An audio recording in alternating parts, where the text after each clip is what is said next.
Introducing an electrifying podcast, uncovering the richness of Black culture in cinema. Tune in and prepare to be entertained as we dive into drama, relationships, hilarious comedies, and the mesmerizing power of Black people on the silver screen. Don't miss out on this captivating journey through the heart of Black cinema.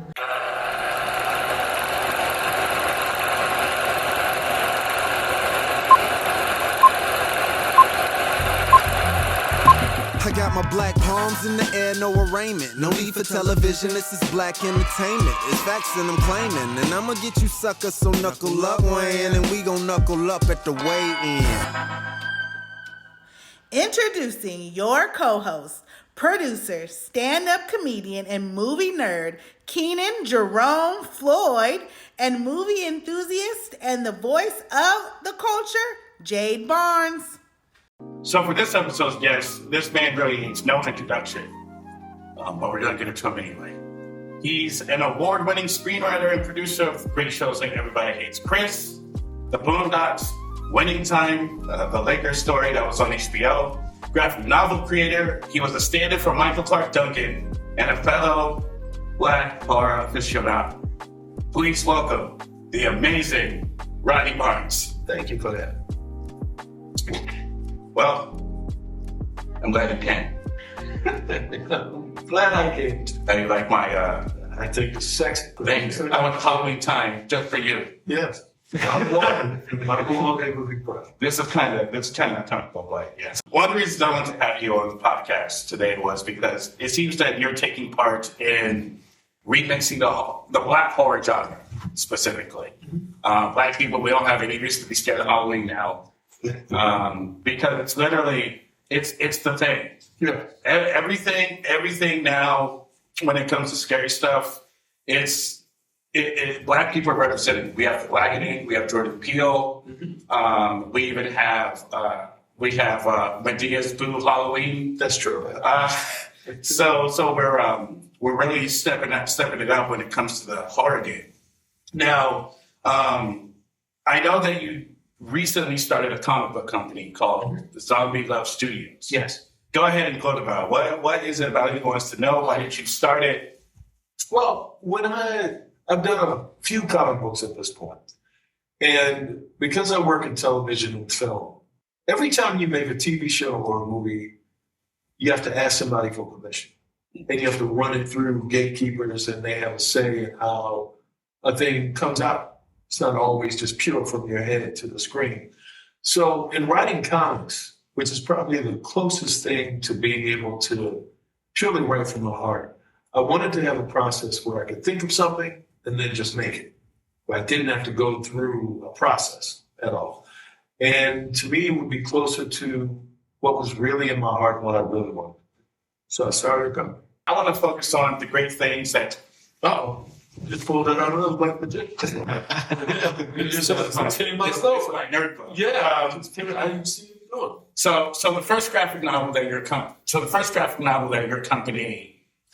Zombie Love Studios published was BLACULA: Return of the King. Yes. I got this off Amazon.com. It's also available Comic shops. at comic shops, bookstores, all that stuff, anywhere that you can find graphic novels.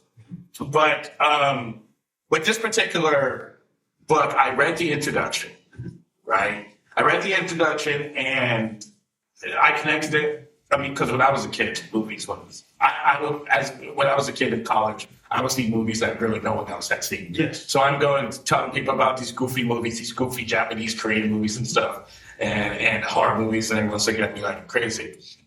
But when it came to BLACULA as a movie, right? Why was this the movie when you were a kid?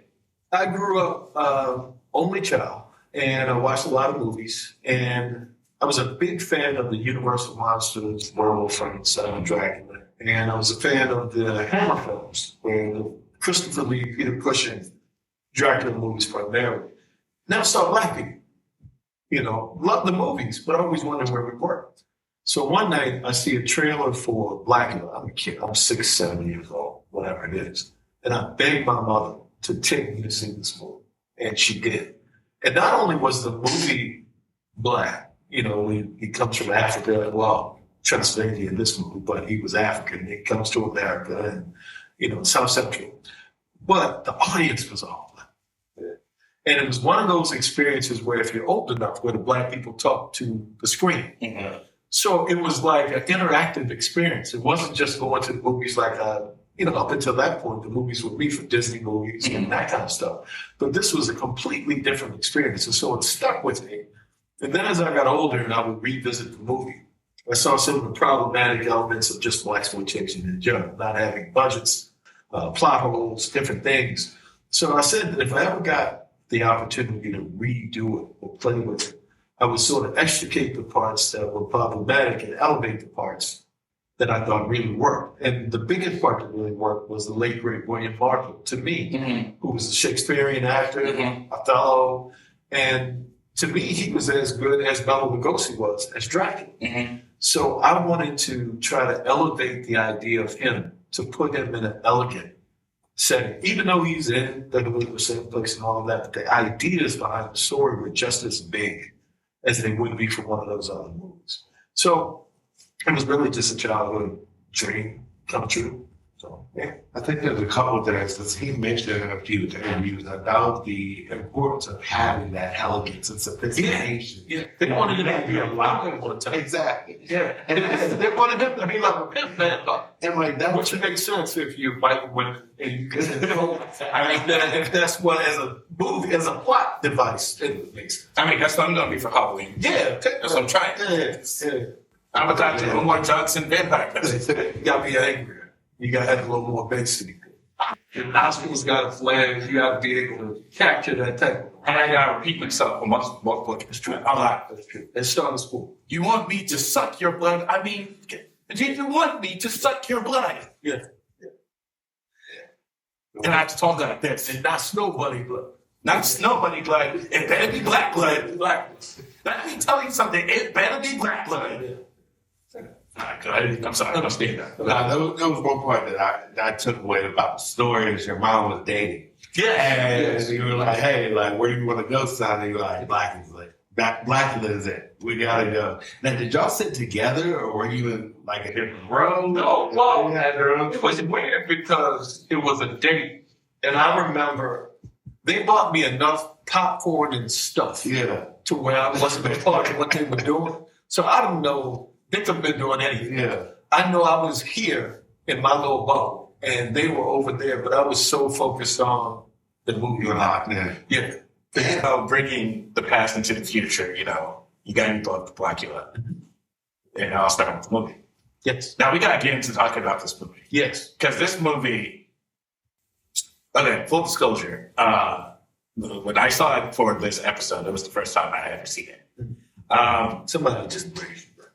I mean, I was Jehovah's Witness, so. I didn't Jehovah's Witness, so I understand. Yeah, so. I rescind that you were rated 1. No. Don't applaud this. This is it. And if my parents are watching, sorry, Mom. They were good. They were, but. I'm trying to sing them. I'm digging birthday cake and presents on Christmas. I'm digging it right now. I mean, it's a whole new world. Dracula's a different kind of. Yeah, it's different. Unless it's everlasting life unless they get your bitch. And then you gotta make a decision. You gotta make a choice. No one gets that in a minute. So, BLACULA, 1972. Yes. Movie comes out August 1972. Yes. Right? Yeah. It's definitely a movie of its time, right? Now, from what I understand, it was the Black Panther.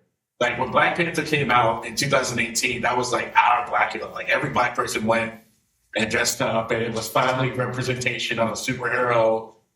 I'm personally a Meteor Man fan, but Black Panther was like that thing, right? So, what I got from how you described it was BLACULA was that thing, right? Now, you mentioned that up until that point, when it came to fantastical beings, monsters, BLACULA was the first of its time. Yes. I mean, the only time for me. Right. Well, There was Ganja and Hessa. I don't know if they came before or after. There were I think 2006. there was a Yeah. few of them that were around, but they weren't like black. yeah. It was kind of, there was no monsters with swag. Like, No. like there was some swag, there was some music that came around. I mean, the only time black people were actually scary in movies back then, they weren't even played by black people. They were played by white people with blackface. Like, Birth of a Nation probably would have been better if it was about black vampire slaves. It would have made more sense. But Yeah. chasing people. Yeah, it would have made more sense. They're like, oh, that black vampire slave bit the white woman. We need to get it. I would get that, right? Now, was it the fact that it was a black vampire that intrigued you, or was it just in general? No, it was some of the things in the movie, some of the things that I even put in the book. The first 10 minutes of the movie, when he goes to Transylvania and he asks for Dracula's help with the slave trade, because Dracula was a dignitary. He didn't know he was a vampire. And he was going to Europe to try to speak to, various important people and say, hey, we need to stop slavery. It's a horrible thing and all of that.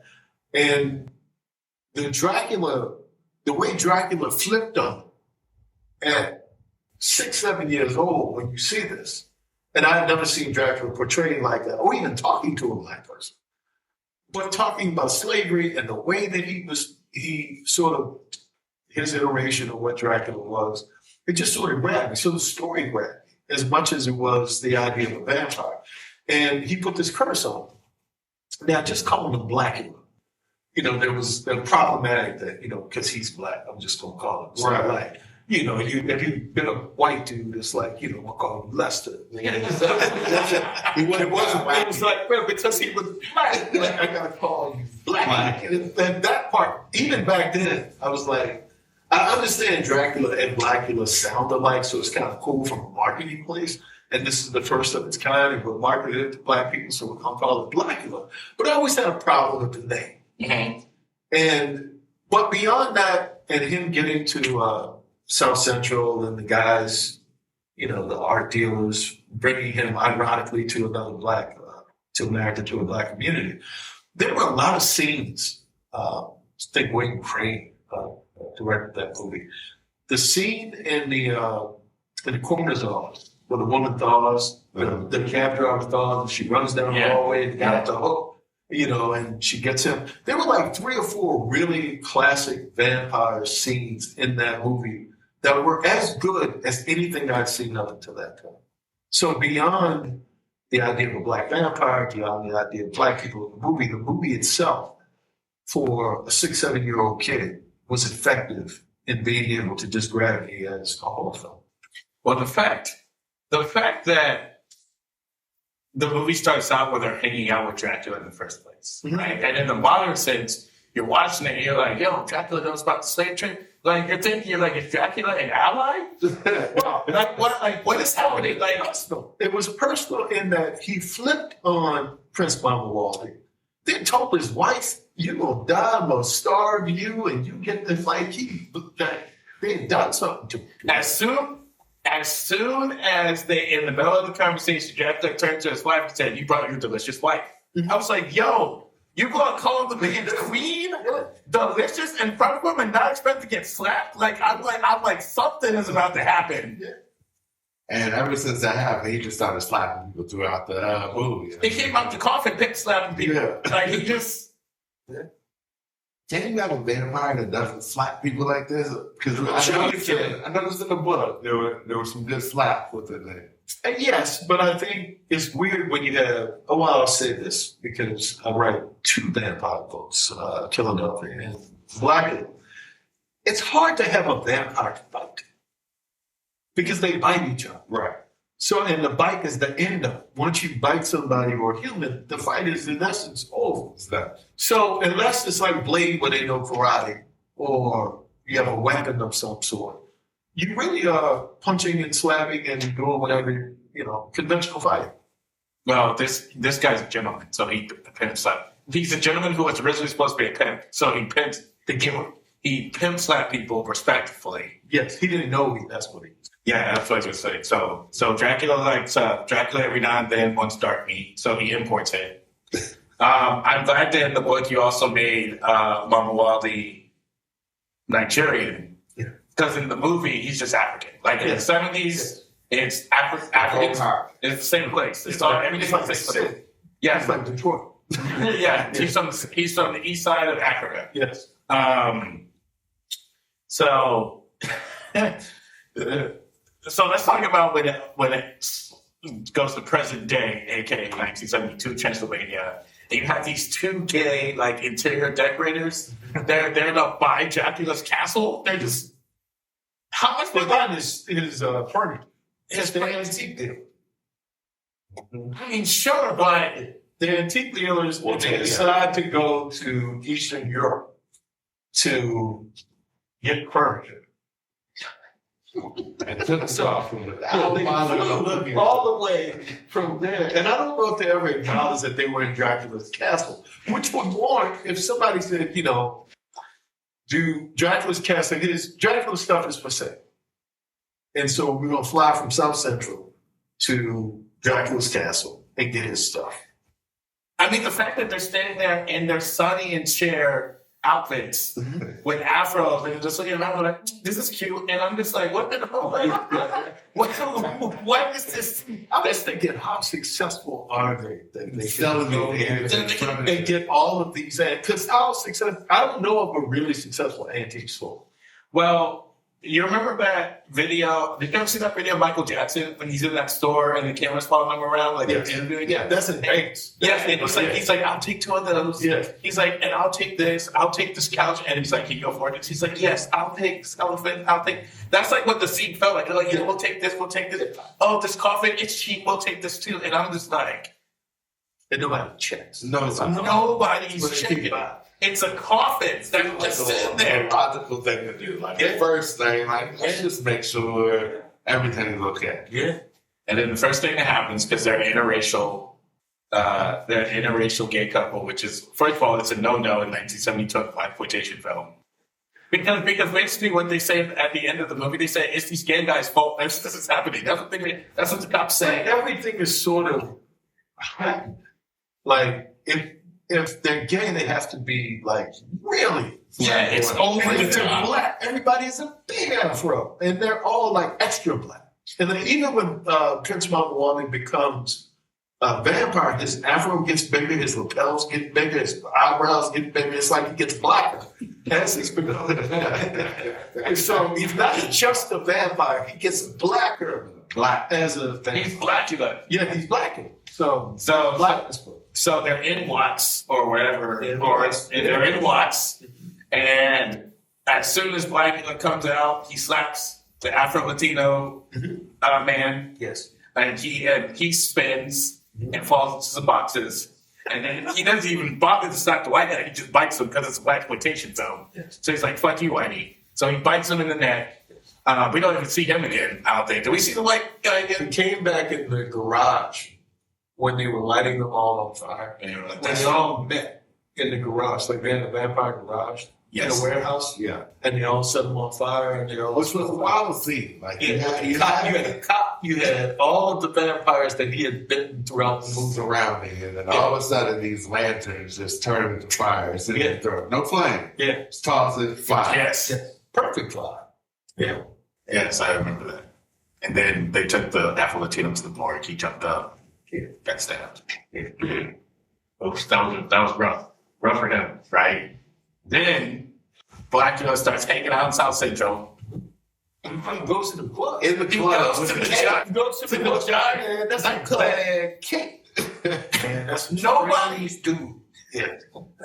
And nobody's looking at this nigga like, dude, you gotta But he picks up the woman that looks just like his wife here. That's died. Well, continue. I mean, look, if I walked into the dime with this on right now, and it was like June, 1972, you could get away. I could get away with it. Yeah, 1972. They'd be like, Halloween, fix the ass Leo, then everybody can fucking stuff. Not in 1970. So, but the kid wasn't as wild as how down the Hughes Corporation was getting Yes. in that scene. Yeah. That's Look great. the other way. Yeah, and the other way when you turn by, you don't know.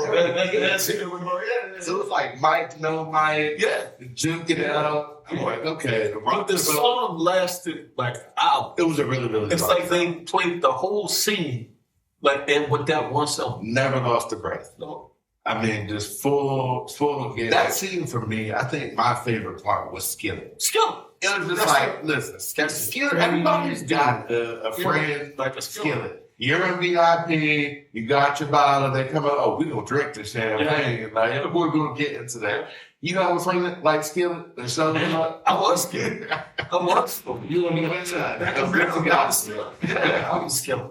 Yeah, a dude that you don't know what he does for a living. You think he's gonna come to the club and he's always happy. Or Tommy. Yeah. Tommy just heard. Yeah, Tommy, but you just heard he got shot one day. And he's just gone. And Skill just rolled up, and you can tell he's like a taker. He's got a mooch or two, but he just rolls up and like, "Say, Jack, Yeah. that's a boss cake you got on there, man. How much you selling it?" And Jack and Mike is just like, BLACULA is like if Cliff Huxtable hung out in Harlem at night. He was repulsed by being in there. He just wanted the chick. He just wanted because he's like, oh, he's like, It's completely beneath me. he's like, well, I shouldn't even be taking time to even acknowledge your existence. And But he picked up the woman and he got to her house and he was able to seduce her. So it's, for me, like, that was wild. So, like, And he was chasing her for a while. yeah, a good strong chase. Yeah. I mean, And he convinced her after he chased her to go in the house in the bed. and at this point, she knew that he had got her friend, right? He didn't know. Well, I think she, Because it was Tina, right? well, Tina, yeah, but he believed she was Lou. Okay. Yeah, his ex-wife. Yeah. Yeah, who looked exactly uncanny, like, because it was the same, Same. it was in the same person. But she forgave him, I guess, for chasing her. And then let him come in the house, then they did. Yeah. because didn't she tell Gordon? Didn't she tell him? Was she like, oh, chase the man, chase me? Yeah, she told her friend. Yeah, she's like, And then her friend told Took him. Gordon. And then he said, lock the door, yeah. because that would keep that up. And then he was just like, but the way he did it was so pimp-like because he was like, take it or leave it. Like he was like, this offer at the time Yeah. You want to be with me forever or not? or not. And Yeah. she thought about it for like an hour. And then she was like, Not even, I even like 15, 20 minutes. yeah, She's like, I give you my whole soul. Yeah. Like, when I look at a situation like that, I just think about like black women. Like, all right, you know, like some weird stuff that happened with your friend. Like, are times that hard? And I hear from black women about dating and relationships. Well, now that list that came out where you can't take the cheesecake factory. Oh, yeah. He didn't take her in. He chased her to the house and it just came there, but they ain't watch TV. You can do that. Times and but I haven't though. That's the real question. I mean, times. you can't try to chase the woman. I mean, I'm not gonna say like, I'm not even gonna touch that thing. I'm talking about somebody out there. There's a cool skill like bro. That's- yeah. That got like a bunch of kids and he's on paternity court or something. And Yeah. you want how do I get 23 kids? That's like And she's like, I'm about to find out. yes, yeah, but it's rare. Yeah. So, well, at least by good kind of case. So, Gordon Thomas. Okay. All right, I will do that again. So, Gordon Thomas, right? So, he's Dr. Gordon Thomas. He's the investigator that's working with the LAPD Yes. in the movie. I don't know. How do you feel? So, this is my question. Is Gordon Thomas a good guy, or is he the good, like, so first of all, it's like, why is an anti-hero, right? So is Gordon Thomas the good guy? Or He's the good guy if you think about, I keep saying, Prince Mamuwalde is killing people.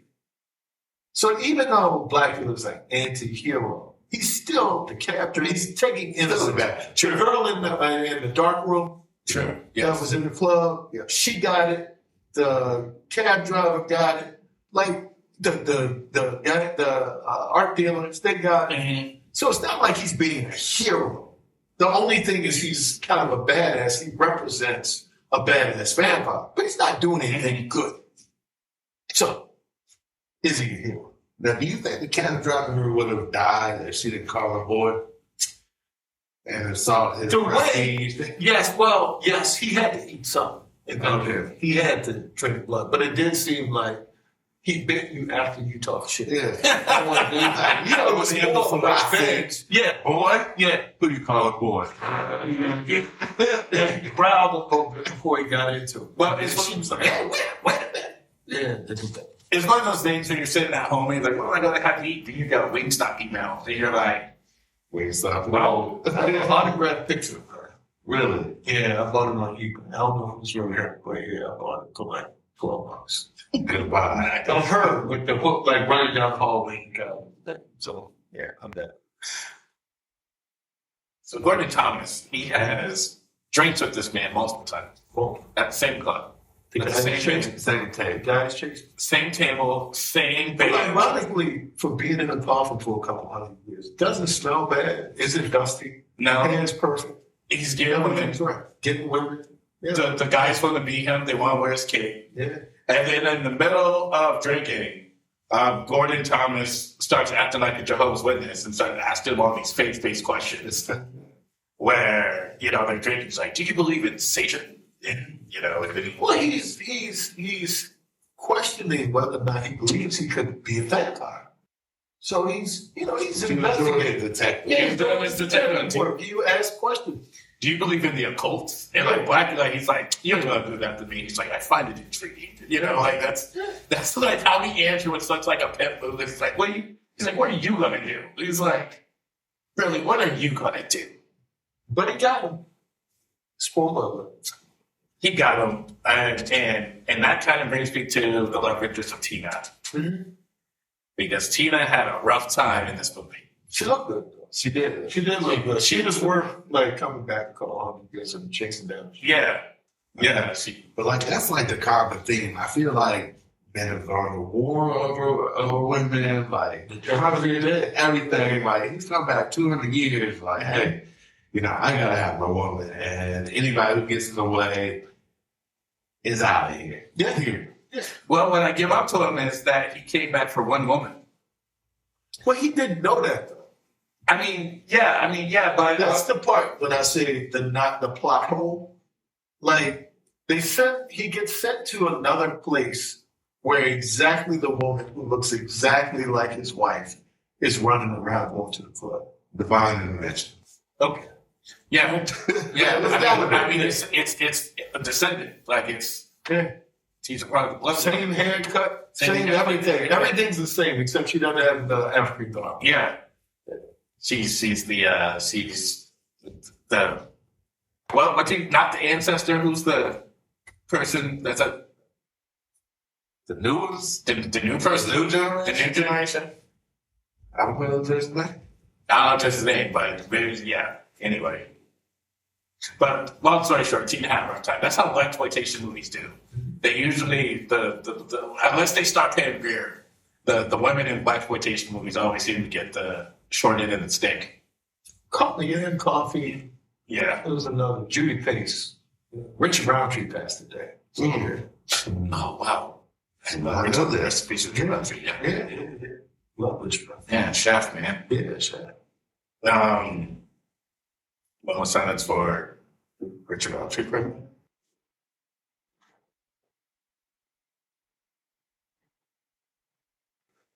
All right. So, coming to Tina. Mm-hmm. So Tina got chased down by BLACULA. Yes. He finally convinced her to give up his jaws. Yes. She fell in love. And she said, I will Immediately. So he must have been a good love. Yeah, he didn't have to take her. No. After 200 years, he was still a good love. Yes.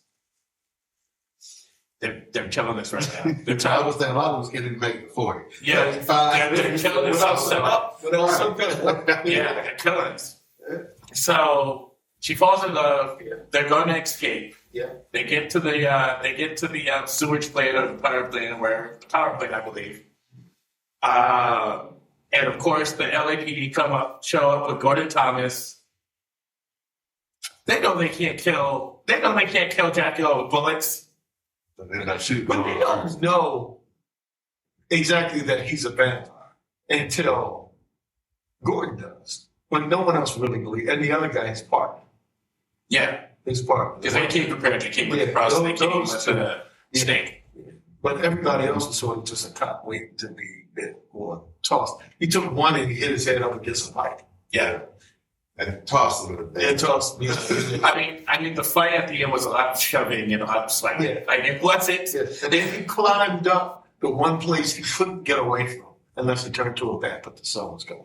Yeah. So I thought that was super like symbolic. Like if I can't have my love, I'm out of here. There's nothing. It's like King Kong. Yeah. Like, climb up someplace high and eventually I'll fall. Yeah. But like that got weird too. Like I just thought like as a vampire, like once he got up to the sun, like he was gonna like bust to like turn into fire, and then he just got a bunch of mealworms. You know, Yeah. Just nothing. it's just super weird. It's like the body just like fast forward decompose. What's mealworms inside towards you? They didn't have any budget, so they just used what they had.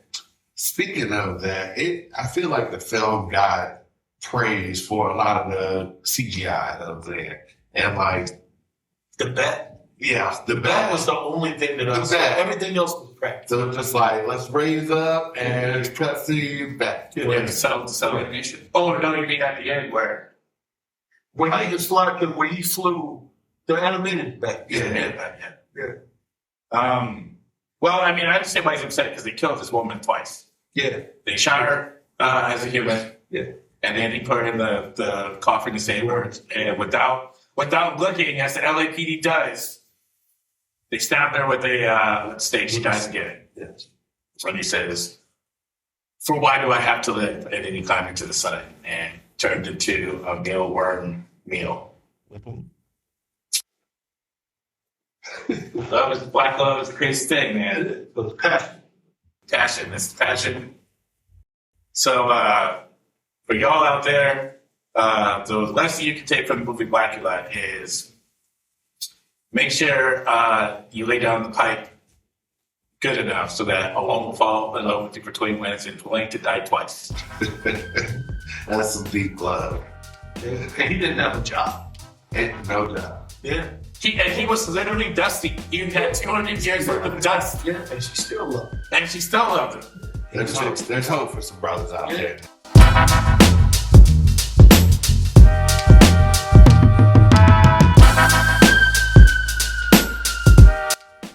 All right, fam, let's warm it up for the hot seat. So, when it comes to shoes, talk to me. Checks or stripes? Stripes.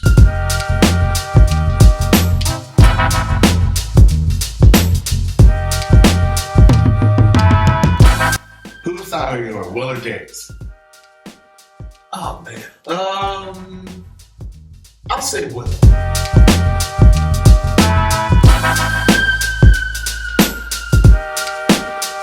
Okay, all right. Talk to me a little bit about the favorite project you've ever been involved in creating. It's tough to say because there's a few, but I will say Philadelphia with both of them. Okay.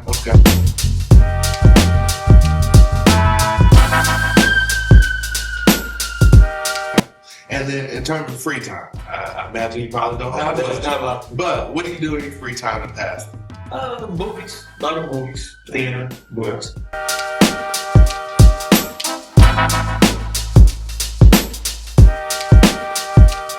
Favorite TV show of all time? Homicide, Life on the Street. Or The Wire. Okay. All the way too. Big fan of The Wire.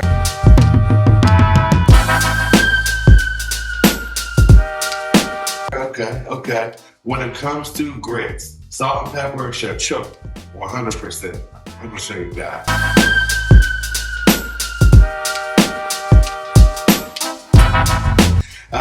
What about LeBron and Jordan? By far. Yes. See it?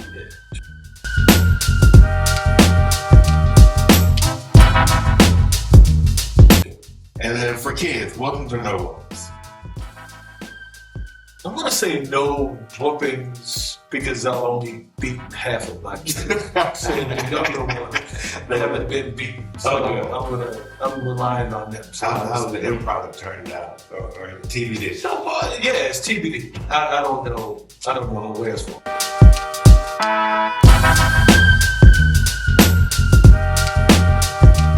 And then last but not least, if there was one thing that you want the audience to know about you or your brand, what would that be? I try to do my best. Try to make quality product. Just myself. I appreciate it. Glad that you were here and chatted with us. Again, if you don't have the book already, please get this, BLACULA, Return of the King. Great piece. This was actually my first graphic novel I've ever read, so graphic novel Terry. I appreciate it. Hopefully not the last. Thanks everybody for joining us on today's episode of the Kultur'd Podcast. If you like what you saw, be sure to like, share, comment, and subscribe below. We'll see you on the next episode.